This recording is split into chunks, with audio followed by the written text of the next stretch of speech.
Long time. Like back in the day when I was a child, my mother used to talk about pride and shame.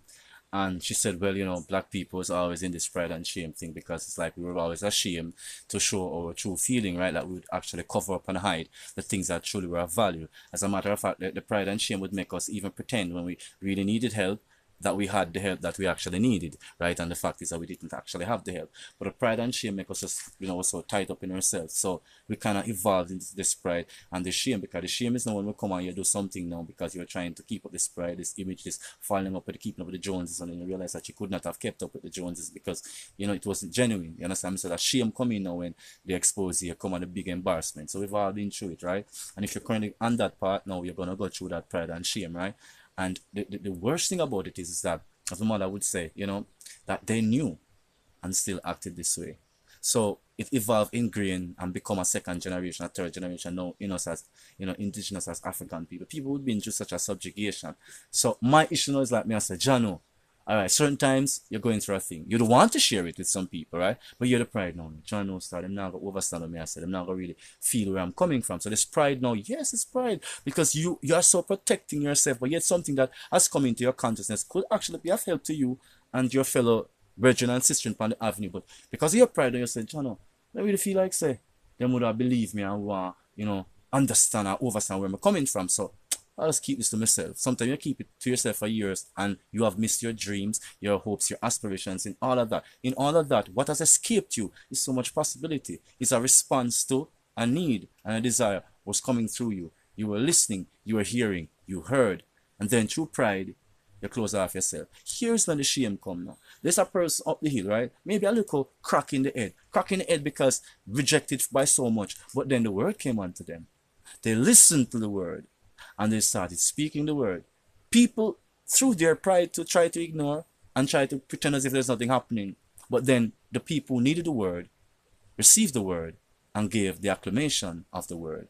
And then now we began to see now a change. And that person now begins to see the acceptance, get the acceptance, the word transforms. Now that person that got the word initially now feels shameful, hiding their face, covering their face because they got the word, didn't act upon the word, now the word fulfilled through someone else, and they're feeling shameful. Some of us, so much of us got gifts to aid our people, to aid the community, and we chose one prideful act after another to pretend like we didn't want to help each other. We didn't want to say nothing, but then we go on our social media platforms and then we do a lot of things, right? For years, me and Clayton Dubmaster Lynch, he rest his soul in peace, we went to every school poetry seminar, every Jamaica Day, every Black History Month, and every cultural event. And guess what happened? People were always trying not to pay us, but we still had a devotion to doing it.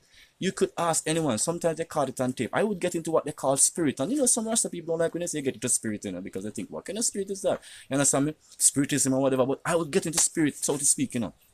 Not losing myself because I'm explaining. I would get so impassioned and, I would speak to them. I would say, is this what we are becoming? You understand me? And I would take it to heart. I would say, you're trying to tell the children that they have no heritage in them, but heritage is a way of life. You cannot teach it once month a year. You cannot teach it just as something in a textbook and it's not placated in the example of the society, in the ways we live. So why are you pressuring our children to read some dead liturgical text because that's what it's becoming? How they're passionate about it, you understand me? And people would say, well, look upon him. Where am I going? Over speaking, reducing the value of what I was trying to say.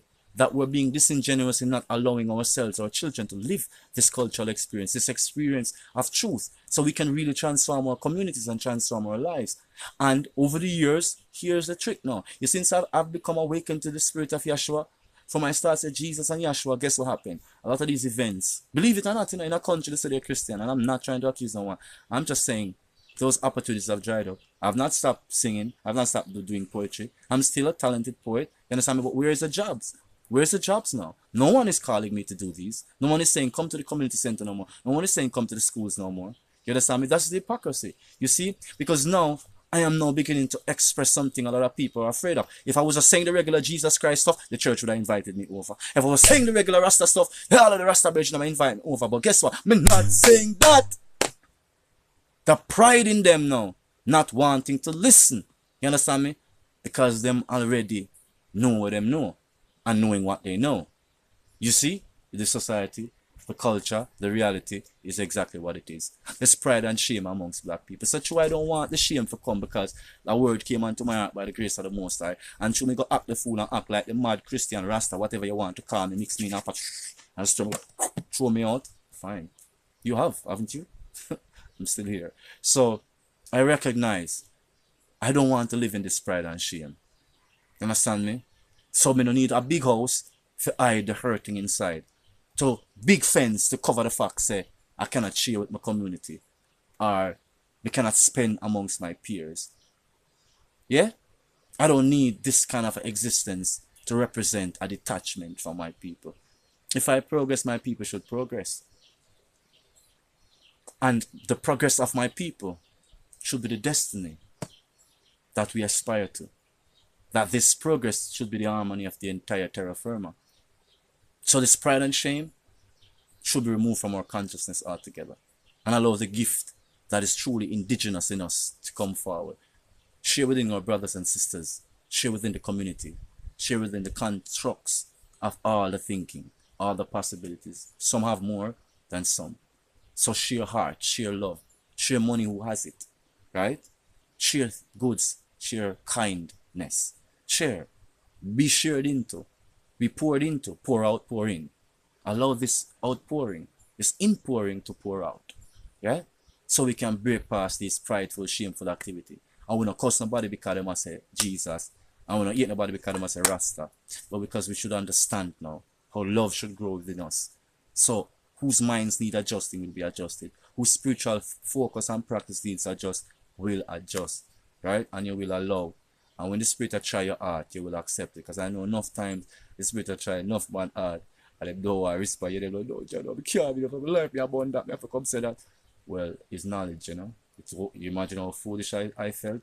But give thanks, I stuck to the Most High because I knew the truth of my experience. And that's what I know. That's the only reason why I kept doing it. Because I knew the truth of my experience. And if it brings shame from people, it will make me feel away. And if it bring glory, it would make me feel away, you know. One would be the one who has a job that would feel good with the shame. And you'd feel good with the fame or with the respect. I got both. Some people cussed me out. In the early stages, conceal me, the people say, I don't know what I say. And I was okay.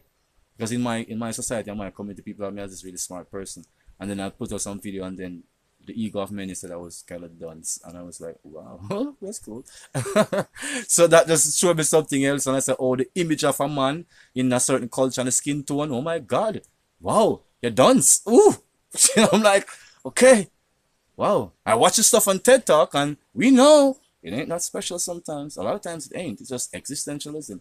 So the organic truth we fight against. And so I said to myself, I won't let that shame overtake me to not speak. So I decided to speak and I resigned myself to speak the truth. And I give thanks to who have supported that speaking of the truth so we can break the cycle of pride and shame. And as we grow in our spirituality and the Christ-like nature within us increase and improve our behavior. You know what I mean? I just want to give thanks that, you know, we even have this life. You know what I mean? As we said, it's a Heritage Month, Reggae Month, Black History Month in Jamaica and this part of the hemisphere. I know it's October in, like in England and such, you know. So listen, people, I'm not about a month, you know. I'm about lifetime of our being. So just continue to love ya, because I don't see why, you know, you're gonna choose not to love ya because you're black, or because you know you have a black culture. Like black culture is not the culture of ya, like that culture. It's not the culture of truth. You know what I mean? Like you're not inner truth. So you know your true self, know your heritage, and you'll respect yourself more, and you'll destroy this pride and shame because you don't want to bring out the truth in you, right? And that truth is that we are loving eternal beings by the gift of the Most High. Let us return to the reclamation in the second Adam and find ourselves home. Come into the kingdom and live like kingdom souls. Live as the true saints. The love you want to experience, yeah man, come and express it because you have something that is necessary in the priesthood, in the body, yeah, in the kingdom. You have something that is necessary. We all do. And that is why it is so beautiful when we gather and see the colors of the rainbow as the spirit of Yah manifesting, you know, the ark of the covenant over the ark of the dome of our consciousness, protecting us, you know, like the mother hen, protecting the souls of her children. Yeah, man, continue to be blessed along your paths of righteousness. Continue to love, be loved, and seek truth, and break down this pride and shame. Black people, indigenous people, first people, people of first cause, applause. We have made it. We are making it forward. And time and space is going with us. Let us be full of the presence of the divine within these shifting portals and these timelines that's rearranging itself as we affirm the truth of our root cause, first cause. Blessings, lots of love. This has been Jerome Sage Butler right here, you know? Yeah, up on my yard. Outtakes Jamaica, taking it out. So I just want to say this. Doesn't matter the journey,